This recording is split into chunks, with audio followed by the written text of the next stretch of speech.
അതിനും മമ്മൂട്ടിയാണ് ഒരു നിമിത്തമായത്. തോംസൺ ഫിലിംസിന് വേണ്ടിയിട്ട് ഒരു സിനിമ ചെയ്യാൻ വേണ്ടിയിട്ട് അവരെന്നെ അപ്രോച്ച് ചെയ്തിരുന്നു. അന്ന് തോംസൺ ഫിലിംസ് വലിയ നിർമ്മാണ സ്ഥാപനമാണ് ഇവിടുത്തെ.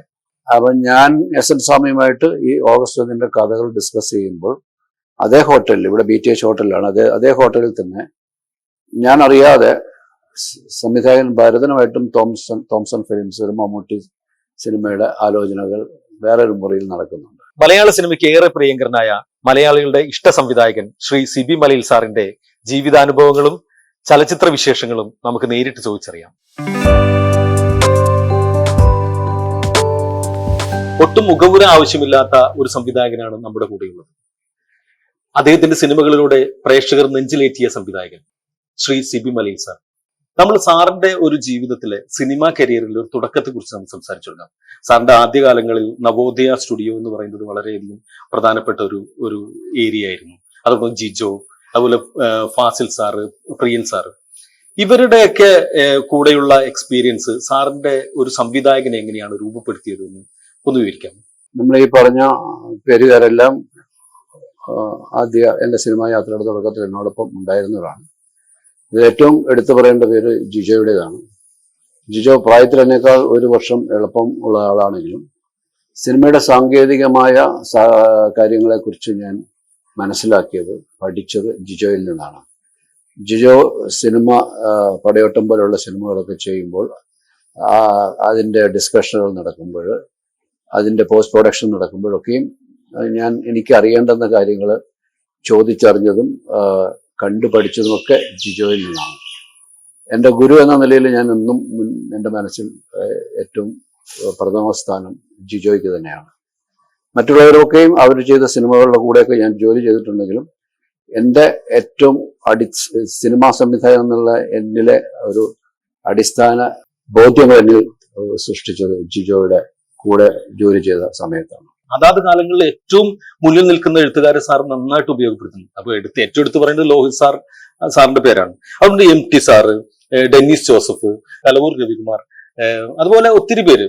ഇപ്പൊ സഞ്ജയ് ബോബി, പുതിയ കാലഘട്ടത്തിൽ സഞ്ജയ് ബോബി ആണെങ്കിലും നജീം കോയ ആണെങ്കിലും അങ്ങനെ ഒരുപാട് പേര് സാറിന്റെ സിനിമകളിൽ വർക്ക് ചെയ്യുന്നുണ്ട്. സാർ ഈ കഥകൾ എന്ന് പറഞ്ഞാൽ ഇവരുടെ ഇത്രയും മികച്ച എഴുത്തുകാരെ തേടി പോകുന്നതാണോ? എങ്ങനെയായിരുന്നു ആ ഒരു എഴുത്തുകാരിലേക്കുള്ള സാറിന്റെ? എന്റെ ആദ്യത്തെ സിനിമ ചെയ്തത് ശ്രീനിവാസനാണ്.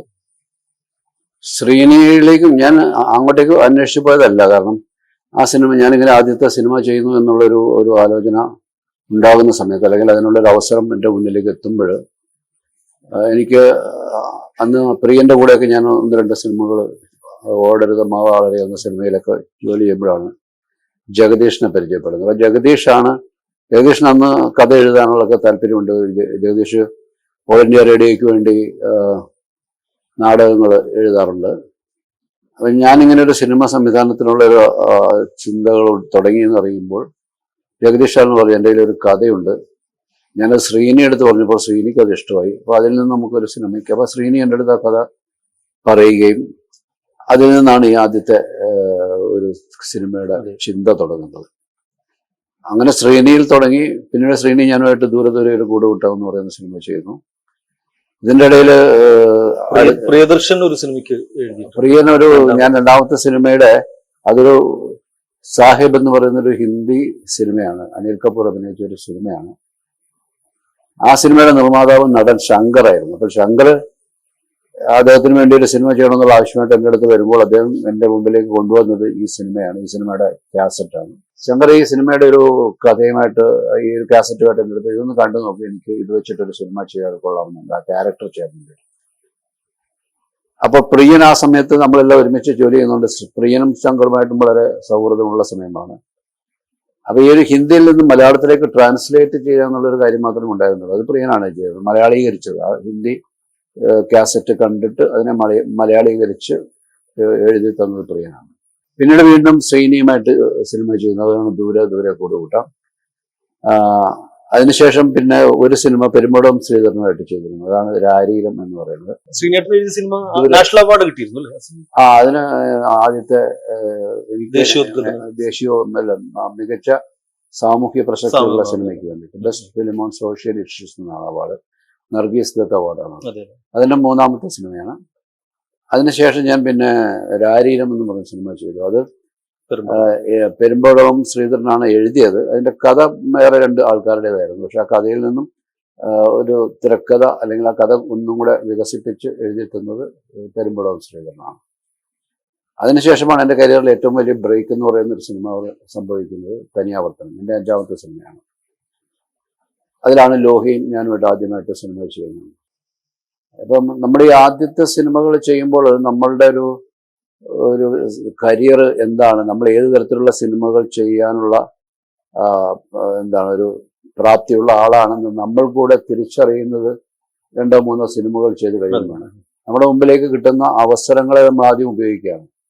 ഞാനൊരു കോമഡി സിനിമകൾ ചെയ്യാൻ ഒരുങ്ങി വന്ന ആളൊന്നുമല്ല. പക്ഷെ ആദ്യത്തെ സിനിമ അങ്ങനെ സംഭവിച്ചു. ഒരു സോഷ്യൽ സറ്റയർ എന്ന് പറയുന്ന രീതിയിലുള്ള സിനിമയാണ് സംഭവിക്കുന്നത്. അതിനുശേഷം 2ാമത്തെ സിനിമ ഒരവസരം കിട്ടുക എന്നുള്ള, ആദ്യത്തെ സിനിമയ്ക്ക് ശേഷം നമുക്കൊരു സർവൈവലിൻ്റെ ഒരു ഇഷ്യൂ ഉണ്ട്. ആദ്യ സിനിമ ചെയ്യുന്നതിന് വരെ നമ്മളെ സംബന്ധിച്ച് നമുക്ക് വലിയ ഭാരങ്ങളില്ല. ഒരവസരം കിട്ടാൻ വേണ്ടി കാത്തിരിക്കാൻ നമ്മൾ തയ്യാറായിരുന്നു. പക്ഷെ ആ അവസരം വന്നു കഴിയുമ്പോൾ പിന്നെ ഇത് തുടർന്ന് ഇൻഡസ്ട്രിയിൽ നിൽക്കുക എന്നുള്ളൊരു ബാധ്യതയുണ്ട്. അത് അങ്ങനെ ഒരു അവസരം മുന്നിലേക്ക് വരാതിരുന്നപ്പോൾ പെട്ടെന്ന് വന്ന ഒരു അവസരമാണ് ഈ ചേക്കേറാനുള്ള എന്ന് പറയുന്ന പേരിൽ വന്ന സിനിമയിലേക്കുള്ള ഒരു അവസരം. അപ്പൊ ആ അവസരത്തെ ഉപയോഗിക്കുക എന്നുള്ളത് മാത്രമേ ഉള്ളൂ. കാരണം നമ്മളിവിടെ സർവൈവ് ചെയ്യുക എന്നുള്ളൊരു ആവശ്യമുണ്ട്. അതുകൊണ്ട് ആ 2ാമത്തെ സിനിമ അത് ചെയ്യുക എന്നുള്ളൊരു ഉദ്ദേശം മാത്രമാണ്. അതിന്റെ കഥയോ അല്ലെങ്കിൽ അതിന്റെ പരിസരങ്ങളോ ഒന്നുമല്ല നമ്മളെ ആ സിനിമയിലേക്ക് കൊണ്ടുവന്നത്. 2ാമതായി നമുക്ക് ഈ ഇൻഡസ്ട്രിയിൽ നിൽക്കാൻ മുന്നോട്ട് നമുക്ക് സഞ്ചരിക്കാൻ കിട്ടുന്നൊരു സാധ്യതയെ ഉപയോഗപ്പെടുത്തിയതാണ്. മെയിൻ സെന്റേഴ്സിനേക്കാൾ കൂടുതൽ അത് വിജയമായി തീർന്നത് അന്നത്തെ കാലത്ത് എ സെന്റേഴ്സ്, ബി സെന്റേഴ്സ് എന്നൊക്കെ പറയുന്നൊരു കാറ്റഗറൈസേഷൻ ഉണ്ടായിരുന്നു. എ സെന്റേഴ്സിൽ അത് വലിയ വിജയമായില്ലെങ്കിലും ബി സെന്റേഴ്സിൽ അത് ഭയങ്കര ഹിറ്റായി മാറിയ സിനിമ. കോമഡി ജോണറിലുള്ള സിനിമ തന്നെയായിരുന്നു. അതെ. അത് കഴിഞ്ഞിട്ട് ആണ് വീണ്ടും ദൂരെ കൂടുകൂട്ടാൻ വരുമ്പോഴേക്കും അതും എൻ്റെ മുമ്പിലേക്ക് ആ കഥ എത്തുകയായിരുന്നു. ശ്രീനി ഇങ്ങനെ ഒരു കഥ എൻ്റെ അടുത്ത് പറയുകയും അത് ലാലിൻ്റെ അടുത്ത് ശ്രീനി തന്നെ ഷെയർ ചെയ്യുകയും ലാലിന് അത് ഇഷ്ടപ്പെടുകയും ആരാണ് ചെയ്യുന്നത്, മോഹൻലാലുമായിട്ടുള്ള ആദ്യത്തെ അസോസിയേഷൻ. അതെ. അതിനു മുമ്പ് നവോദയയിലുള്ള ബന്ധങ്ങളുണ്ട്. അതെ. അങ്ങനെ ഈ ദൂരെ ഒരു കൂടുകൂട്ടം എന്ന് പറയുന്ന സിനിമയും അങ്ങനെ ഒരു അവസരമായിട്ട് എൻ്റെ മുമ്പിലേക്ക് എത്തുകയും അതെല്ലാം പിന്നെ ഒന്ന് ലാല് അത് ചെയ്യാൻ താല്പര്യം കാണിക്കുകയും ഞാനാണത് ചെയ്യുന്നത്. ഇപ്പോൾ ലാലിനും അത് താല്പര്യം വന്നു. ആ സമയത്ത് തന്നെയാണ് അരോമയ്ക്ക് വേണ്ടിയിട്ട് ഒരു സിനിമ ചെയ്യാനായിട്ട് ലാൽ അവർക്ക് ഒരു ഡേറ്റ് കൊടുത്തിരുന്നു. ആ ഡേറ്റ് ഇതെല്ലാം കൂടെ ഒന്നിച്ച് വന്നിട്ട് ഒരു പ്രോജക്റ്റായിട്ട് മാറുകയായിരുന്നു. അങ്ങനെയാണ് ആദ്യത്തെ ദേശീയ അവാർഡ് വരുന്നത്. അങ്ങനെ പിന്നെയും ഈ അടുത്ത സിനിമ പോലും നമ്മുടെ മുമ്പിലേക്ക് എത്തുന്നത് അത് ഒരു സിനിമ ചെയ്യുക എന്നുള്ളത് മാത്രമേ അപ്പോഴും നമ്മളുടെ മുമ്പിൽ ഞാൻ നേരത്തെ പറഞ്ഞ പോലെ ഒരു സർവൈവലിന്റെ ഇഷ്യൂ ആണ്. ഇവിടെ നിലനിൽത്ത് പോകുക എന്നുള്ളതായിരുന്നു. ആ അവസരം വന്നതും അന്നും മലയാളത്തിലെ വലിയ ഹിറ്റുകൾ സിനിമകൾ ചെയ്തുകൊണ്ടിരുന്ന ഒരു പ്രൊഡക്ഷൻ ഹൗസാണ് സാഗ ഫിലിംസ് എന്ന് പറയുന്നത്. അവര് മമ്മൂട്ടിയെ വെച്ചിട്ടൊക്കെ വലിയ ഹിറ്റുകൾ ചക്കരയുമ്മ എന്ന് പറയുന്ന സിനിമയും അങ്ങനെയൊക്കെയുള്ള ഒരു ഹിറ്റ് സിനിമകൾ ചെയ്തു വന്ന രക്തം ജോഷ് സാറിനെ വെച്ചിട്ട് അങ്ങനെ ചെയ്ത് ഇൻഡസ്ട്രിയിൽ അന്ന് വലിയ വിജയ ചിത്രങ്ങൾ ചെയ്യുന്നൊരു ബാനറായിരുന്നു സാഗ ഫിലിംസ്. അപ്പൊ അവരും ഇങ്ങോട്ടൊരു എന്നെ അന്വേഷിച്ചെത്തുന്നു എന്നുള്ളത് അപ്പോഴാണ് നമുക്ക് നമ്മളെ ഒരു ഇൻഡസ്ട്രി നമ്മളെ ശ്രദ്ധിച്ചു തുടങ്ങി എന്നുള്ളത് നമ്മൾ മനസ്സിലാവുന്നത്. അതിന്റെ ഒരു സാഹചര്യം ഉണ്ടായതും അത് മമ്മൂട്ടിയാണ് അതിനൊരു കാരണക്കാരൻ. മമ്മൂട്ടി നേരിട്ടല്ലെങ്കിൽ പോലും അങ്ങനെ ഒരു പ്രോജക്റ്റ് രൂപപ്പെടാനുള്ള കാരണം മമ്മൂട്ടിയാണ്. മമ്മൂട്ടിയായിട്ടാണ് അതിന് തൊട്ട് മുമ്പ് ഞാൻ ആയിരം ചെയ്തത്. അത് കഴിഞ്ഞ് മമ്മൂട്ടി എന്നെ വേറെ 2 എഴുത്തുകാരെ എൻ്റെ അടുത്തേക്ക് വിടുകയും എൻ്റെ അടുത്ത് പറഞ്ഞു അവരുടെ ഒരു കഥയുണ്ട്, അതിനകത്തൊരു കഥാപാത്രമുണ്ട്, ആ കഥാപാത്രമാണ് എനിക്ക് താല്പര്യം. ആ കഥയിൽ മമ്മൂട്ടി സൂചിപ്പിച്ച പോലെ ഒരു കഥാപാത്രമുണ്ട്, ഒരു ഭ്രാന്തിന്റെ അവസ്ഥയിലൂടെ കടന്നു പോകുന്ന ഒരു കഥാപാത്രമുണ്ട്. പക്ഷെ ആ കഥയ്ക്കൊരു ലോജിക്ക് ഉണ്ടായില്ല. കൃത്യമായിട്ട് ആ കഥ എനിക്ക് കൺവിൻസ് ആകുന്ന രീതിയിൽ അതിൻ്റെ ഒരു ലോജിക്കിന്റെ ഒരു കൃത്യമായ ലോജിക്ക് അതിനകത്ത് എനിക്ക് എന്നോട് പറഞ്ഞു തരാൻ അവർക്ക് കഴിഞ്ഞില്ല.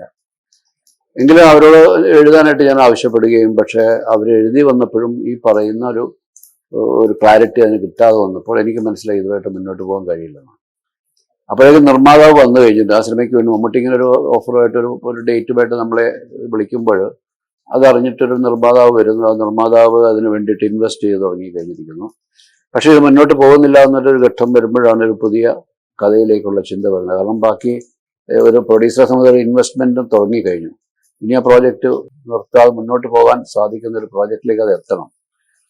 അങ്ങനെ ഒരു പ്രഷർ വന്നപ്പോഴാണ് ഞാൻ എൻ്റെ അടുത്ത് മുമ്പ് കഥ പറയാൻ വന്ന ഒരാളെ കുറിച്ച് ഓർക്കുന്നത്. അന്ന് അയാൾ എൻ്റെ മുമ്പിൽ വന്നൊരു 3 കഥകൾ പറയുന്നുണ്ട്. ഈ 3 കഥകളും എനിക്ക് വളരെ താല്പര്യം തോന്നിയ കഥകളാണ്. അപ്പം ഞാൻ അയാളുടെ ഫോൺ നമ്പറോ അഡ്രസ്സോ ഒന്നും എൻ്റെ കയ്യിലില്ല. അന്ന് മൊബൈൽ ഫോണുകൾ ഇല്ലാത്ത കാലം. അപ്പം ഇയാൾ ചാലക്കുടിക്കാരനാണെന്ന് മാത്രം ഒരു അറിവുണ്ടായിരുന്നുള്ളൂ. അപ്പം ഞാൻ നിർമ്മാതാവിനെ വിളിച്ചു പറഞ്ഞു, നമ്മൾ മുന്നോട്ട് പോയിരുന്ന കഥ മുന്നോട്ട് കൊണ്ടുപോകാൻ കഴിയില്ല, പുതിയൊരു കഥ കണ്ടെത്തേണ്ടി വരും എന്ന് പറഞ്ഞു. അങ്ങനെ നിർമ്മാതാവും ഞാനും കൂടെ അദ്ദേഹത്തിൻ്റെ വണ്ടിയിൽ ഇങ്ങനെ അന്വേഷിച്ച് പോയി. ഇയാളുടെ വീട് തപ്പിയെടുത്ത് വളരെ വഴിയിലൊക്കെ ചോദിച്ചു പോയി വീട് കണ്ടെത്തി, ഇയാളെ കണ്ടെത്തി. അയാളെ അപ്പം തന്നെ എൻ്റെ കൂട്ടത്തിൽ കൂട്ടിക്കൊണ്ടുവന്നു. ഞാൻ ഈ ചെറുപ്പക്കാർ പറഞ്ഞ കഥ പറഞ്ഞു. പക്ഷെ അതിൽ നിന്നൊരു കഥ ഉണ്ടാക്കാൻ അദ്ദേഹത്തിന് സാധ്യമല്ല എന്ന് പറയും. അങ്ങനെ ഒരു കഥ രൂപപ്പെടാൻ സാധ്യതയില്ല എന്ന് പറയും. പക്ഷെ അദ്ദേഹം ആ സമയത്ത് ഒരു കഥ രൂപപ്പെടുത്തി, പുതിയതായിട്ടൊരു കഥ. അദ്ദേഹത്തിന്റെ മനസ്സിൽ എന്തോ ഒരു എലമെന്റ് ചെറുതായിട്ട് കിടപ്പുണ്ടായിരുന്നു. അതിനെ ഡെവലപ്പ് ചെയ്തൊരു കഥയായിട്ട് ഒരു അടുത്ത ദിവസം ഒരു 24 മണിക്കൂറിനുള്ളിൽ അദ്ദേഹം ഒരു കഥ എൻ്റെ അടുത്ത് പറയുകയാണ്. അതാണ് തനിയാവർത്തനമായിട്ടും മാറിയത്. അപ്പം അങ്ങനെയാണ് ഒരു ലോഹി ഞാനുമായിട്ടുള്ളൊരു കൂട്ടുകെട്ടുണ്ടാകുന്നതും പിന്നെ ഒരുപാട് സിനിമകൾ ഒരുമിച്ച് ചെയ്യുകയും ഒരുപാട് മലയാള സിനിമയിലെ ഏറ്റവും മികച്ചൊരു കൂട്ടുകെട്ടിന്റെ രൂപപ്പെടൽ സംഭവിക്കുന്നതും ആ സിനിമയിലൂടെയാണ്. എസ്റ്റാബ്ലിഷ് ആയിട്ടുള്ള സംവിധായകൻ ഒരു പുതിയ തിരക്കഥാകൃത്തിന് അഡ്രസ്സും ഫോൺ നമ്പറും ഒന്നും അറിയാതെ പ്രൊഡ്യൂസറെയും കൂട്ടി തേടി പോവുക എന്ന് പറയുന്നത് ഒരു വലിയ, ഇപ്പോഴത്തെ ഒരു കാലഘട്ടത്തിൽ നമുക്ക് ചിന്തിക്കാൻ പറ്റാത്തൊരു കാര്യം. ഒരു കഥ പറഞ്ഞ ഒരാളെ തേടി പോകുമെന്ന് പറഞ്ഞ് മലയാള സിനിമയ്ക്ക് ഒരു വലിയൊരു ഒരുപാട് സിനിമകളുടെ ഒരു കലവറ തുറക്കായിരുന്നു ആ യാത്ര എന്ന് പറയുന്നത്. ആകാശദൂത് എന്ന് പറഞ്ഞ സിനിമ കാരണം മലയാളികളെ ഏറ്റവും കൂടുതൽ കരയിപ്പിച്ചിട്ടുള്ള ഒരു സിനിമയാണ്. ഡെന്നിസ് ജോസഫ് സാർ എന്ന് പറയുന്ന ഏറ്റവും തിരക്കുള്ള ഒരു തിരക്കഥാകൃത്ത്, നിങ്ങളുടെ ഒരു അസോസിയേഷൻ, പിന്നെ എന്തുകൊണ്ട് രണ്ടുപേരും ഒരുമിച്ചില്ല? കാരണം ഒരുപാട് സിനിമകളിൽ നല്ലൊരു കോംബോ ആവാൻ സാധ്യതയുള്ള ഒരു ടീമായിരുന്നു. അങ്ങനെ അതുകൊണ്ട് എന്തുകൊണ്ടാണ് അത് സാധിക്കാത്തത്? ജോഷി സാറുമായിട്ട് അദ്ദേഹം ചെയ്തുകൊണ്ടിരുന്ന സിനിമകളൊക്കെ വേറൊരു ജോണറിൽപ്പെട്ടതായിരുന്നു. തമ്പി കണ്ണന്താനുമായിട്ടൊക്കെ അത് കുറച്ചും കൂടെ ഒരു മാസ് ആക്ഷൻ സിനിമകളൊക്കെയാണ് ചെയ്തുകൊണ്ടിരുന്നത്. പക്ഷേ ഞങ്ങൾ തമ്മിൽ ഒരുമിക്കാനുള്ളൊരു കാരണം അദ്ദേഹത്തിന്റെ അമ്മാവനായ പ്രേംപ്രകാശ്, അദ്ദേഹം ഞാനുമായിട്ട് വളരെ അടുത്ത സൗഹൃദമുണ്ട്. അദ്ദേഹം ഇങ്ങനെ ഡെന്നിസിന്റെ ഒരു കഥയുണ്ട് എന്നും പറഞ്ഞാണ് എന്നെ അപ്രോച്ച് ചെയ്യുന്നത്. ആ കഥയുടെ ഒരു ആദ്യ രൂപം പറഞ്ഞപ്പോൾ തന്നെ എനിക്കത് വളരെ താല്പര്യമായി. അതൊരു വലിയ ഹിറ്റാകാൻ പോകുന്നൊരു സിനിമയാണെന്നുള്ള ആദ്യ കരുതിൽ തന്നെ എനിക്ക് തോന്നിയിരുന്നു. അങ്ങനെയാണ് ആകാശദൂത് സംഭവിക്കുന്നത്. ആകാശദൂത് നമ്മളെല്ലാവരും പ്രതീക്ഷിച്ചതിനേക്കാളും വലിയ വിജയമായി പിന്നീട് മാറുകയും ചെയ്തു. പക്ഷെ ഡെന്നിസുമായിട്ട് തുടർന്ന് സിനിമകൾ ചെയ്യാനുള്ളൊരു കാര്യമായ ഒരു ആലോചനകൾ ഉണ്ടായില്ല എന്നുള്ളതാണ് വാസ്തവം. അതുപോലെ തന്നെ നമുക്ക് ടി.എ. റസാഖ് സാറുമായിട്ട് ഒരുപാട് അസോസിയേഷൻ ഉണ്ടായിരുന്നു.